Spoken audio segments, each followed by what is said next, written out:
মুম্বাইতে না মল ছাড়া ঘোরার জায়গা বলতে কিচ্ছু নেই। উইকেন্ডে ঘুরতে যাওয়া মানে মলে যাও, আর যেটা আমার যেতে একদম ভালো লাগে না যদি না কিছু কেনাকাটির থাকে। তো আজকে ওকে বললাম চলো ঘুরতে নিয়ে চলো, বলে চলো মলে যাই, তোমাকে সব থেকে বড় টাইম জোনটা দেখিয়ে আনি। শুনেছিলাম অনেক দিন ধরেই ইনঅরবিট মলের টাইম জোনে অনেক গ্যাজেট বেশি আছে আর বেশ অনেকটা বড়, তো যাওয়া হয়নি। সিঁড়ি দিয়ে ওপরে উঠতেই চোখে পড়লো হচ্ছে শপার স্টপ। আমার না একটা জিনিস অনেক দিন ধরেই কেনা ছিল, যাওয়া হচ্ছিল না বলে কেনা হয়নি। রোহান আমাকে অলমোস্ট কনভিন্স করেই ফেললো যে এই মান্থে না নেক্সট মান্থে কিনবে, তো আমি কি আর কথা শোনার লোক। ফাইনালি জিনিসটা কিনে গেলাম টাইম জোনটা দেখতে। গিয়ে দেখলাম যে সত্যি যেটা শুনেছিলাম বা যেটা ইনস্টাগ্রাম রিলে দেখেছিলাম যে সত্যি ওটা অনেক বেশি গ্যাজেট আছে, আর উপর থেকে নিচ অবধি অনেক বড় একটা রোলার কোস্টার রাইড আছে।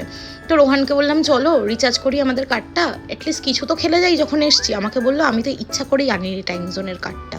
তো যাই হোক, এবার দেখলাম ওখানে না খুব সুন্দর সুন্দর ভিআর এক্সপিরিয়েন্সের অনেক রকমের গ্যাজেট ছিল। একটা প্যারাগ্লাইডিং হচ্ছে তার গ্যাজেট ছিল।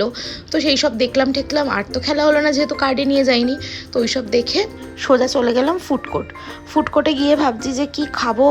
তো পাঞ্জাবি বাই গ্রিল এরকম নামে একটা দোকানে দাঁড়িয়ে রোহান বলছে আমি ছোলে ভাটুরা খাবো, অনেকদিন খাওয়া হয় না। তো ওকে বললাম রাতে বাড়িতে ডিনার বানানো আছে, তুমি এক প্লেটই ছোলে ভাটুরা নাও, এটা বলে ওকে আমি পাঠালাম। ইন দ্য মিন টাইম আমি একটু নিজের ফটো তুলছি, দেখছি দুখানা থালা হাতে স্যার আসছেন। তখনই আমি বুঝে গেছি যে ও এক প্লেট না 2 প্লেটই দিয়েছে। এবার আমি ওটাই ভাবছি যে এক প্লেটে তো মিনিমাম 2টো ভাটুরা থাকেই, তো আমি একটার বেশি ভাটুরা খেতেই পারি না। তো নয় ওয়েস্ট হবে, নয়তো রোহনকে ওভার ইটিং করতে হবে। তো যাই হোক, এই হলো আজকের সন্ধে।